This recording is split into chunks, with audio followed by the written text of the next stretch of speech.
Working hard for something we don't care about is called stress. Working hard for something we love is called passion. I think one of the mistakes that people make is they think purpose comes from their job. I've been a whatever for so many years, and when then I lose my job or I retire, I now don't have a sense of purpose because I so closely associated my self-worth with the job that I did. I knew what my job was. I had a sense of purpose. And one wonders if those things are conflated, right? Which is I had a sense of purpose for my job, but then when I didn't have the job, all of a sudden I woke up in the morning, didn't know what to do. The purpose is not your MOS. Your purpose is not you're a saw gunner. Your purpose is not the job that you wake up to do every day. Your purpose is something bigger. I have 5 little rules that you can follow as you find your spark and bring your spark to life. The first is to go after the things that you want. Let me tell you a story. So a friend of mine and I, we went for a run in Central Park. The Roadrunners organization, on the weekends, they host races. And it's very common at the end of the race, they'll have a sponsor who will give away something, apples or bagels or something. And on this particular day, when we got to the end of the run, there were some free bagels. And they had picnic tables set up, and on one side was a group of volunteers. On the table were boxes of bagels, and on the other side was a long line of runners waiting to get their free bagel. So I said to my friend, let's get a bagel. And he looked at me and said, the line's too long. And I said, free bagel. And he said, I don't want to wait in line. And I was like, free bagel. And he says, it's too long. And that's when I realized that there's 2 ways to see the world. Some people see the thing that they want, and some people see the thing that prevents them from getting the thing that they want. I could only see the bagels. He could only see the line. Because the rule is, you can go after whatever you want. You just cannot deny anyone else to go after whatever they want. You don't have to do it the way everybody else has done it. You can do it your way. You can break the rules. You just can't get in the way of somebody else getting what they want. Rule number 2. In the 18th century, there was something that spread across Europe and eventually made its way to America called puerperal fever, also known as the Black Death of childbed. Basically what was happening is women were giving birth and they would die within 48 hours after giving birth. This Black Death of childbirth was the ravage of Europe, and it got worse and worse and worse over the course of over a century. And these doctors and men of science wanted to study and try and find the reason for this Black Death of childbed, and so they got to work studying, and they would study the corpses of the women who had died. And in the morning they would conduct autopsies, and then in the afternoon they would go and deliver babies and finish their rounds. And it wasn't until somewhere in the mid-1800s that Oliver Wendell Holmes realized that all of these doctors who were conducting autopsies in the morning weren't washing their hands before they delivered babies in the afternoon. And he pointed it out and said, guys, you're the problem.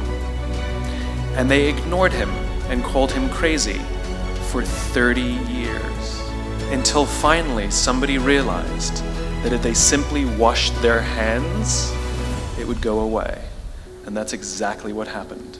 When they started sterilizing their instruments and washing their hands, the Black Death of childbed disappeared.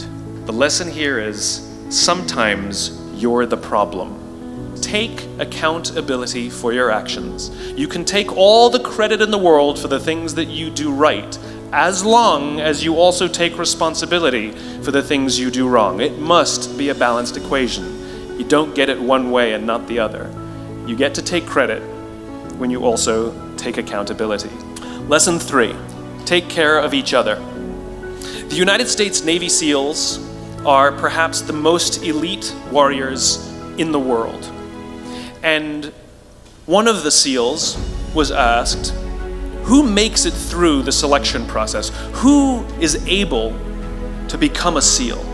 And his answer was, I can't tell you the kind of person that becomes a SEAL. I can't tell you the kind of person that makes it through BUD/S, but I can tell you the kind of people who don't become SEALs.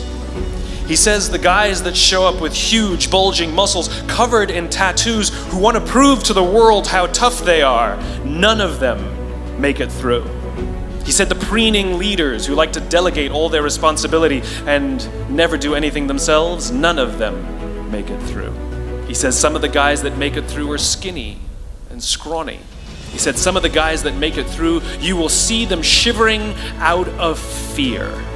He says, however, all the guys that make it through, when they find themselves physically spent, emotionally spent, when they have nothing left to give physically or emotionally, somehow, some way, they are able to find the energy to dig down deep inside themselves, to find the energy to help the guy next to them.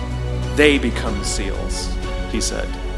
You want to be an elite warrior. It's not about how tough you are. It's not about how smart you are. It's not about how fast you are. If you want to be an elite warrior, you better get really, really good at helping the person to the left of you and helping the person to the right of you. Because that's how people advance in the world. The world is too dangerous and the world is too difficult for you to think that you can do these things alone. If you find your spark, I commend you. Now, who are you going to ask for help, and when are you going to accept help when it's offered? Learn that skill. Learn by practicing helping each other. It'll be the single most valuable thing you ever learn in your entire life, to accept help when it's offered and to ask for it when you know that you can't do it. The amazing thing is, when you learn to ask for help, you'll discover that there are people all around you who've always wanted to help you. They just didn't think you needed it because you kept pretending that you had everything under control. And the minute you say, I don't know what I'm doing, I'm stuck, I'm scared, I don't think I can do this, you will find that lots of people who love you will rush in and take care of you. But that'll only happen if you learn to take care of them first. Lesson 4. Nelson Mandela is a particularly special case study in the leadership world because he is universally regarded as a great leader. You can take other personalities, and depending on the nation you go to, we have different opinions about other personalities. But Nelson Mandela across the world is universally regarded as a great leader.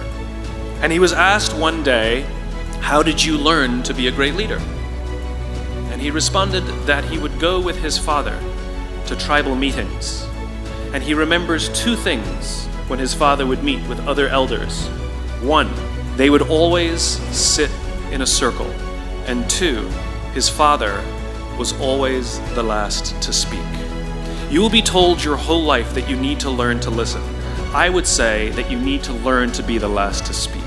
I see it in boardrooms every day of the week.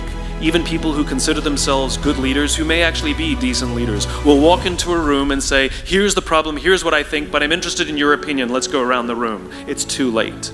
The skill to hold your opinions to yourself until everyone has spoken does two things. One, it gives everybody else the feeling that they have been heard. It gives everyone else the ability to feel that they have contributed. And two, you get the benefit of hearing what everybody else has to think before you render your opinion. To keep your opinions to yourself. If you agree with somebody, don't nod yes. If you disagree with somebody, don't nod no. Simply sit there, take it all in, and the only thing you're allowed to do is ask questions so that you can understand what they mean and why they have the opinion that they have. You must understand from where they are speaking, why they have the opinion they have, not just what they are saying. Practice being the last to speak. One afternoon, I went to buy a cup of coffee, and there was a barista by the name of Noah who was serving me. Noah was fantastic. He was friendly and fun, and he was engaging with me, and I had so much fun buying a cup of coffee, I actually think I gave 100% tip, right? He was wonderful. So as is my nature, I asked Noah, do you like your job? And without skipping a beat, Noah says, I love my job. And so I followed up. I said, what is it that the Four Seasons is doing that would make you say to me, I love my job? And without skipping a beat, Noah said, throughout the day, managers will walk past me and ask me how I'm doing, if there's anything that I need to do my job better. He said, not just my manager, any manager. And then he said something magical. He says, I also work at Caesar's palace. And at Caesar's Palace, the managers are trying to make sure we're doing everything right. They catch us when we do things wrong. He says, when I go to work there, I like to keep my head under the radar and just get through the day so I can get my paycheck. He says, here at the Four Seasons, I feel I can be myself. So we in leadership are always criticizing the people. We're always saying, we got to get the right people on the bus. I've got to fill my team. I got to get the right people. But the reality is, it's not the people. It's the leadership. If we create the right environment, we will get people like Noah at the Four Seasons. If we create the wrong environment, we will get people like Noah at Caesar's Palace. There was a former Undersecretary of Defense who was invited to give a speech at a large conference, about 1,000 people. And he was standing on the stage with his cup of coffee and a styrofoam cup. And he took a sip of his coffee and he smiled and he looked down at the coffee. And then he went off script. And he said, last year I spoke at this exact same conference. Last year I was still the undersecretary. And when I spoke here last year, they flew me here business class. And when I arrived at the airport, there was somebody waiting for me to take me to my hotel. And they took me to my hotel and they had already checked me in and they just took me up to my room. And the next morning I came downstairs and there was someone waiting in the lobby to greet me, and they drove me to this here same venue and handed me a cup of coffee in a beautiful ceramic cup. He says, I'm no longer the undersecretary. I flew here coach. I took a taxi to my hotel and I checked myself in. When I came down the lobby this morning, I took another taxi to this venue. And when I asked someone, do you have any coffee? He pointed to the coffee machine in the corner and I poured myself a cup of coffee into this here styrofoam cup. He says the lesson is, the ceramic cup was never meant for me. It was meant for the position I held. I deserve a styrofoam cup. Remember this. As you gain fame, as you gain fortune, as you gain position and seniority, people will treat you better. They will hold doors open for you. They will get you a cup of tea and coffee without you even asking. None of that stuff is meant for you. That stuff is meant for the position you hold. It is meant for the level that you have achieved of leader or success or whatever you want to call it. But you will always deserve a styrofoam cup. Remember that lesson of humility and gratitude. You can accept all the free stuff. You can accept all the perks. Absolutely, you can enjoy them. But just be grateful for them and know that they're not for you.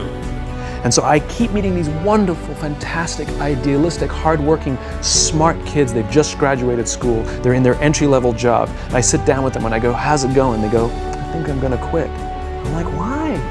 They're like, I'm not making an impact. I'm like, you've been here 8 months. It's as if they're standing at the foot of a mountain and they have this abstract concept called impact that they want to have in the world, which is the summit. What they don't see is the mountain. I don't care if you go up the mountain quickly or slowly, but there's still a mountain. And so what this young generation needs to learn is patience. That some things that really, really matter, like love or job fulfillment, joy, love of life, self-confidence, a skill set, any of these things, all of these things take time. Sometimes you can expedite pieces of it, but the overall journey is arduous and long and difficult. All you need to do is have the will and the desire to want to understand what drives and inspires you.